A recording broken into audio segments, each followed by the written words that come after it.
I'm Susan Murphy. Tonight on KPBS Evening Edition, all up in smoke, consumers at risk for deceptive e-cigarette ads, the group who is taking the fight to the courts.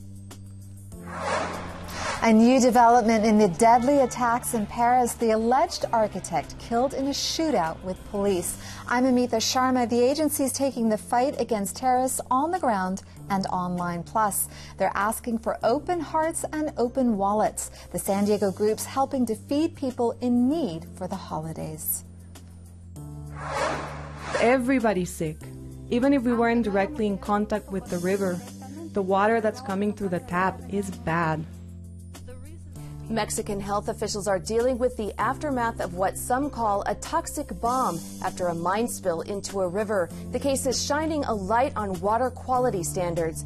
KPBS Evening Edition starts right now.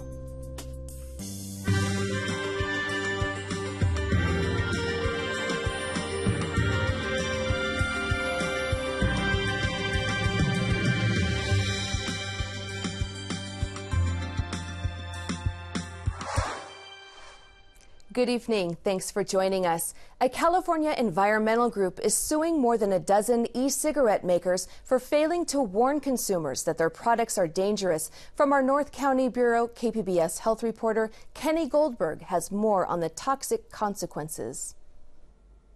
California law requires products to have labels warning consumers of ingredients that can cause harm. The new lawsuits claim e-cigarette makers should tell people their devices emit two toxins, formaldehyde and acetaldehyde. CEH's Charles Margulis says companies should act responsibly. We want them to stop marketing to teens. We want them to stop deceptive marketing like health and safety claims that haven't been verified. And what's very important is child-proof packaging. E-cigarettes are marketed as safer than regular cigarettes and as a way to quit smoking. The California Department of Public Health says e-cigarettes emit at least 10 chemicals known to be harmful. Kenny Goldberg, KPBS News. Scripps Research Institute has won a $1.6 million federal grant to study a potential heroin vaccine. Researchers say the vaccine could help keep recovering addicts from relapsing by stopping a heroin high before it starts. It's been tested in mice, but much more work is needed. A new report calls for reforms in how California manages its water supply. The Public Policy Institute says the current system is fragmented and inconsistent and needs more transparency. The report says the problems keep California from managing waters in a drought. It suggests streamlining water rights and making it easier for different agencies to trade water. National City is the most walkable city in San Diego County. That's according to a scorecard released today. The annual report ranks the region's 18 cities on their efforts to improve walking safety. National City, this is the third time they've been in the top 3. Kathleen Ferrier is Director of Advocacy for Circulate San Diego, the nonprofit behind the report.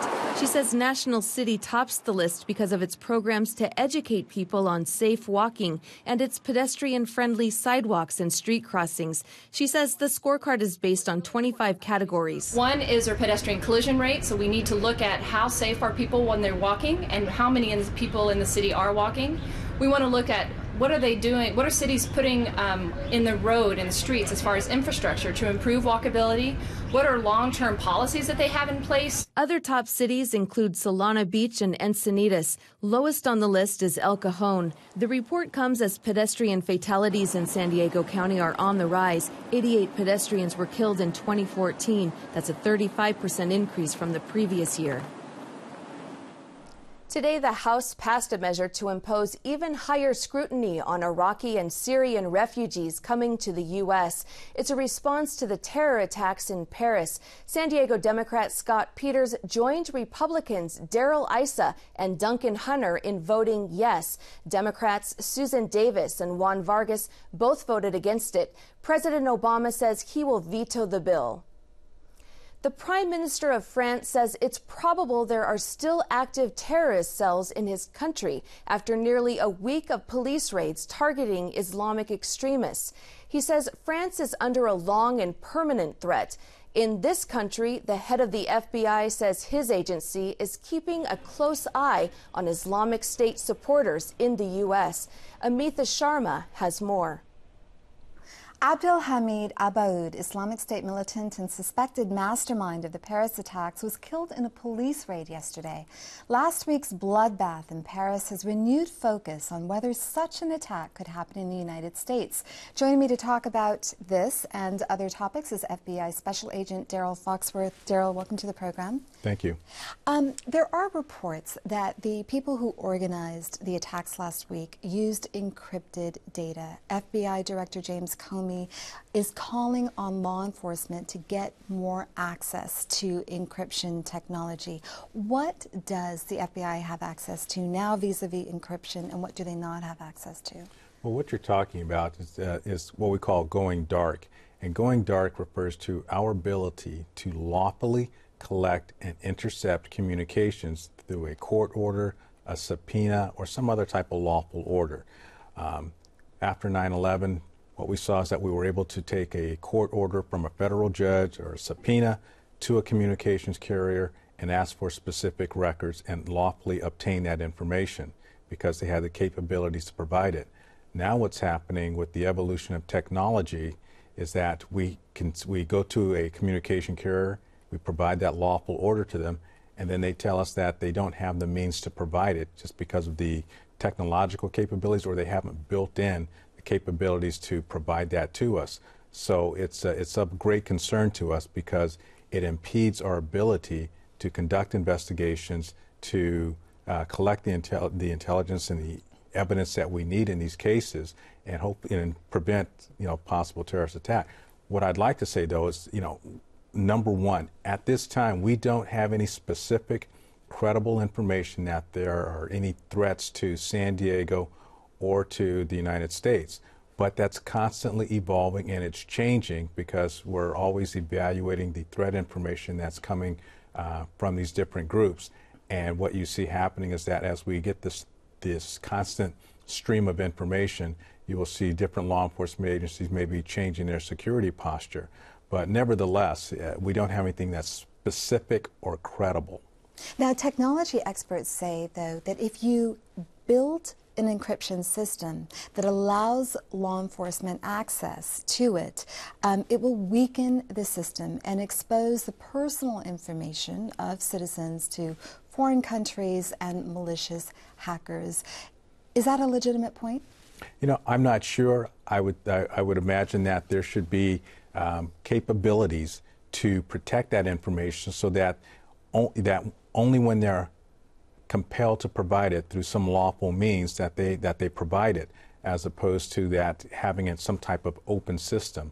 So I would think that we should be able to develop a capability so that information can be protected, because they're not only talking about your information, they're talking about my information, and we value the privacy of that information. I think we all value that.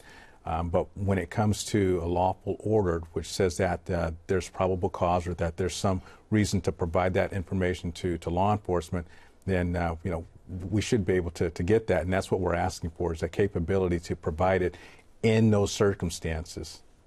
Now, the New York Times reported this morning that there are about 3 dozen people in the United States of having suspected ties with ISIS, but they don't belong to any particular cell, and they haven't traveled to Syria. Given that, how challenging is it for law enforcement to stop a terrorist attack by one of these people? Well, the challenge is that you have these individuals out there that could become radicalized. And what we're talking about is that we see these terrorist organizations using social media, using the internet to spread their information, their propaganda, and they're being very effective at doing that. So what we have to do is we have to recognize that and try to change our response to that. Number one, what we're doing when it comes to that is that we're trying to work with our local counterparts, local law enforcement agencies, government agencies, and non-government agencies to get out there and basically change that message and make sure that the people that are being targeted with that message, that they get the truth and basically understand that this isn't something that you want to get involved in. I have two very quick questions. There was a San Diego resident who was killed fighting for ISIS back in 2014 in Syria. Are there any people in San Diego suspected of having ties to ISIS? And is San Diego any more vulnerable to a Paris-like attack than another city in the United States? That's a very good question. The FBI, we have 56 FBI field offices across the country, and we have over 100 joint terrorism task forces. And I can tell you that in each one of those field offices, Director Comey stated on the record that in each one of those 56 field offices, we have some type of terrorism investigation going on concerning these foreign terrorist organizations. The threats that we have here in San Diego are similar to what we have in other parts of the United States, but each one, it can be a little bit different because we do have an international border here that can make it attractive. We have military here. So the bottom line is that the threats that we face here in San Diego are similar to other places across the country, but by working with our Joint Terrorism Task Force partners, we're able to share information to hopefully identify, disrupt, and dismantle any type of attacks that may be plotted here in San Diego. And they've been very successful in the past with that. Gerald Foxworth, thank you for joining us. Thank you. A disturbing trend uncovered from Volkswagen's emissions scandal. A new report shows air quality in California's poorest areas were hit the hardest. Volkswagen says it set aside more than $7 billion to cover damages, and an economic equality group wants the company to fund incentives and subsidies for low-income residents to buy low-emission vehicles. The result was essentially what we've known already, which is low-income communities and communities of color are impacted the most by air pollution, and that was shown again as a result of VW's dirty diesels. The California Air Resources Board gave Volkswagen until tomorrow to fix their cars. A new report says more Mexicans are leaving the U.S. than moving in. The Pew Research Center tracked migration from 2009 to 2014. It found slightly more than 1 million Mexicans and their families went back to Mexico in those 5 years. At the same time, 870,000 Mexicans came to the U.S. Pew says key factors for the change are a desire to reunite families, tougher border enforcement, and the sluggish economy here in the U.S. It's been more than a year since toxic chemicals spilled from a Mexican mine into a river 25 miles south of the U.S. border. Health authorities are still looking for victims, and reporter Valeria Fernandez tells us the spill has highlighted outdated water quality standards in Mexico. My 2 kids worked in the greenhouse. That's where they were exposed to the water when the river flooded. And because they gave them water to drink from the well in the river, they shut down the wells from the towns, but never closed that one. The men in Blanca Ruiz's family work as day laborers on a farm. Her youngest son, Jonathan, was 16 when he first got sick. A few days later is when I started to have the stomach ache and the fatigue. We went to the hospital. They kept me there for a while, and they told me it was parasites. 3 months later, government officials visited the family after reviewing Jonathan's medical files.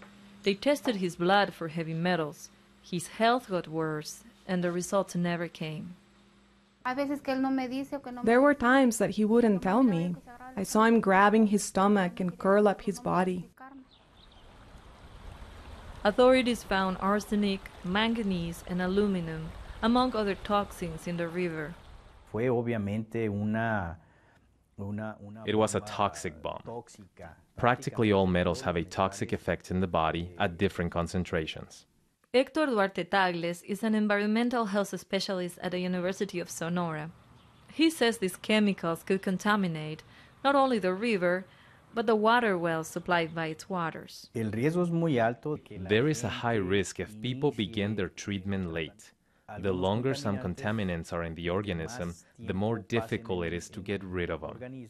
Government officials opened a temporary treatment center 7 months after the spill. It's in Nores, Mexico, 4 hours away from the mine. And it was here that 8 months after being exposed to toxic water, Jonathan first received treatment. The unit director is Joel López Villagómez. We've identified 360 people with confirmed cases that were in contact with the water of the river and have health problems. Once someone is referred to a specialist, they decide whether or not a blood metals test will be conducted.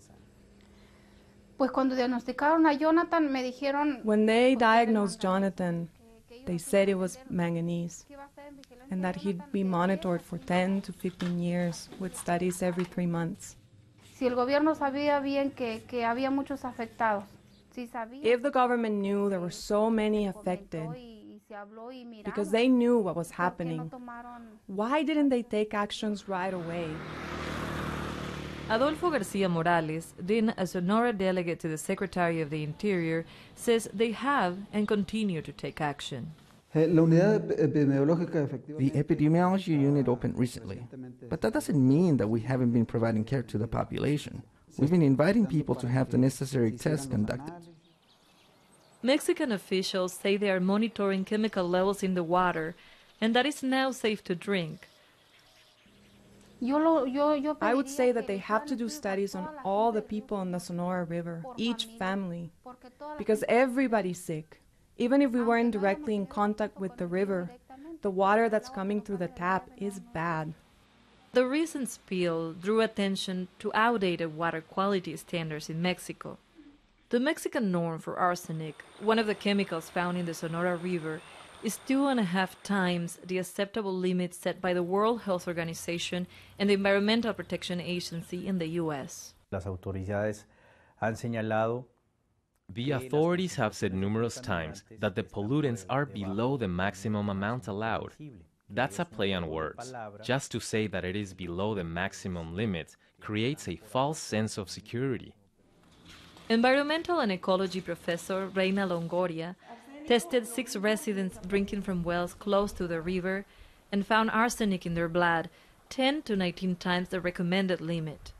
Her test results validated fears from residents following the spill, but she believes the problem is systemic. The water is harmless, according to the norm. But if we look at the blood results, we find arsenic in their bloodstream. Longoria and other academics share their findings with Mexican officials who said they are trying to update the norms for several chemicals in water, not just arsenic. But the government denies that its water quality standards had put people's health at risk. I couldn't say that it is negligence. I'm not an expert on the subject. But what is true is that we live in a state where there is a rule of law. And while the law we have might not be the best, it is finally the one that is in effect.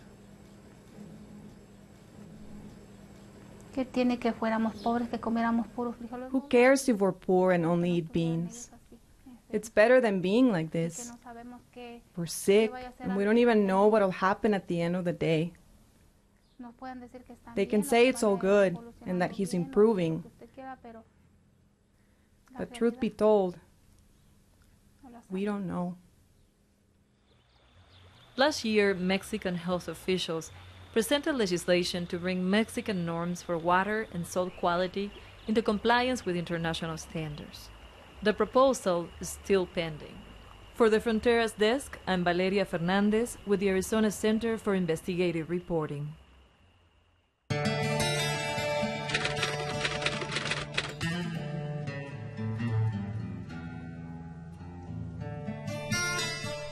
Counting down to Turkey Day, this is the time when many San Diego groups ask people to open their hearts and their wallets. As Amita Sharma shows us, some of the most urgent appeals come from those who are providing meals during the holidays. Despite relatively low unemployment, California's poverty rate has climbed over the last 8 years, making it tough for people to put food on the table. As the season of holiday generosity kicks in high gear this month. San Diego's food banks are looking to fortify their supplies with donations. Joining me to talk about the need is Jim Floros, CEO of the San Diego Food Bank, and Al Brislane, CEO of Feeding America San Diego. Jim, let's start with you. What are you seeing out there? How many people are going hungry? Well, we estimate about 480,000 people. It's 1 in 5 people in San Diego County are what we term food insecure. A lot of people are surprised to learn it's the working poor. It's people struggling to get by. Maybe they have a wage earner in the home, but they just don't have enough money to make ends meet and not provide healthy food to their families. And have you seen that number increase over the years? It really has. I mean, I think we're feeding about 400,000 people a month right now, but just 2-3 years ago we were feeding 320,000 people. Unemployment rate has come down, but a lot of those jobs are low-paying jobs, and these are the people that really are caught in that hunger gap. And Al, who are you seeing coming to food banks? I mean, who is showing up? Jim mentioned the working poor. Are you seeing senior citizens? Are you seeing single mothers? Are you seeing teenagers? Who are you seeing? Oh, yes, yes, and yes. I mean, it runs the gamut. People are surprised by the extent of hunger in San Diego County. There's so many people facing hunger, and 27% of the clients that are served through the food pantry system are in the military or former military. And I think that's an area that we're really trying to focus on, as well as all the seniors. We're seeing senior hunger increase dramatically. And how are food banks in San Diego faring these days? Are they open 7 days a week? Are their financial reserves strong? Let's start with you and then go back to you. Okay, well, if you're talking about the food pantries, the emergency food programs right out there on the front lines, a lot of them are week to week, month to month. I mean, they're just getting by. They're in the back of a church or they're part of a community organization. So we try to support them with food, but they do need support. Recently, a report came out that said that the extent of need is much greater than people thought. And we've been saying that for years. And I think hopefully people will listen now. There are a lot of people out there that need help. Single moms, seniors, former military, the list goes on. And Jim, how is your food bank faring? Same thing. I mean, we're doing fine. I mean, but there's a lot of people whose needs are going unmet still.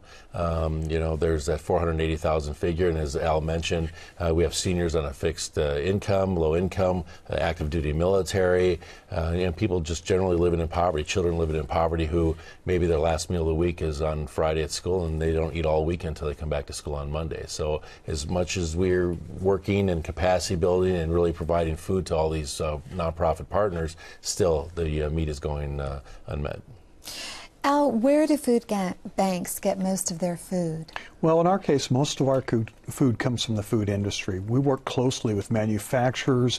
Our big area of growth is the fresh produce. And it's great that we're growing in that area because it's donated fresh produce, it's nutritious, and it's great for kids, it's great for seniors, it's great for other at-risk populations. So that's where a lot of our food is coming from these days. A lot of it's perishable because you, the consumer, want perishable.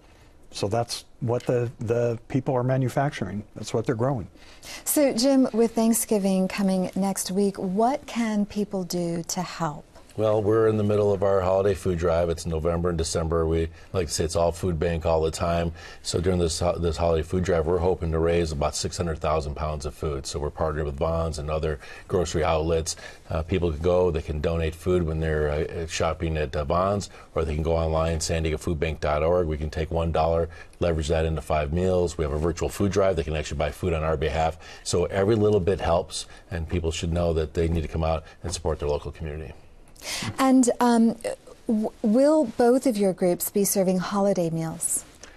We support the holiday meals. There's so many agencies out there doing it. I like to say that we provide the fixins and they find the birds, because that a lot of them are doing turkey drives in each of their neighborhoods. And what we do, like right now, we have potatoes, we have sweet potatoes, we have bread, we have other fixins to provide that so people can have a good holiday meal. And we have links to both of your food banks on our website. Great. Al, Jim, thanks for coming on the program. Thank you very much. I'm Gwen Eiffel. On the next news hour, the House of Representatives votes to ramp up screening of Syrian refugees seeking asylum in the U.S., earning an immediate White House veto threat. That's Thursday on the PBS NewsHour. Some San Diego Marines have set a new flight distance record. 3 Osprey helicopter squadrons this week flew more than 6,000 miles from Marine Corps Air Station Miramar to Brazil. The crew stopped 5 times during the journey, mostly to wait out bad weather. The Marines made the trip as part of a 9-day multinational maritime exercise in Rio de Janeiro. San Diego Mesa College is honoring the city's best-known astronomy professor with a plaque at the observatory he helped found. KPBS reporter Steve Walsh explains how he made a name for himself with his adventures on the ground. Schad was best known for his long series of books which detailed the area's natural history and the best places to hike in Southern California. His day job was as a science and astronomy professor at San Diego Mesa College. The college is honoring him with a plaque at the observatory he helped found. The observatory where we stand would not exist had it not been for his vision. Schad also hosted A Foot and a Field in San Diego, a series on KPBS TV. Schad died in 2011. The observatory atop the Math and Science Complex opened in 2014. Steve Walsh, KPBS News. It felt like tank top temperatures today in San Diego. We're in for postcard perfect weather this weekend. Sunny skies with temperatures in the 70s along the coast. Temperatures will be in the low 80s for the inland valleys. A bit cooler in the mountains, 60s to 70s, and low 80s in the deserts through Sunday. You can find tonight's stories on our website, kpbs.org/evening edition. Thank you for joining us. Have a great evening.